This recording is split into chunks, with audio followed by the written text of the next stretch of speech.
sohlala sikukhumbula fighter, sohlala silandela amazwi akho qhawe lethu, sizoqhubeka ngomsebenzi wakho fighter, sizohlala silandela imfundiso yakho bimbayi wethu, sohlala sikukhumbula fighter, sohlala silandela amazwi akho qhawe lethu.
Rest in power, Comrade Vimbai.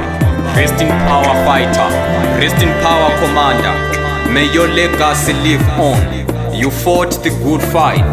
You won the race and paved the way for many young Zimbabwean patriots. Your long quest for human rights and justice lives on. On the same subject, Nelson Mandela said, to deny people their human rights is to challenge their very humanity. When he said that, he spoke for all of us. Comrade Vimbai Mpunga's name will never be forgotten. The National Heroes Acre is for fighters such as you. We have lost a great commander, a voice to the voiceless, a true leader and a great fighter. If ever there was time we need to arise, it is now. Lala ngoxolo, qhawe lamaqhawe. Lala ngoxolo, call leadership. We will miss you forever. You left us under the capable leadership of our great innocent Divine. Lala ngoxolo fighter, lala ngoxolo Vimbai.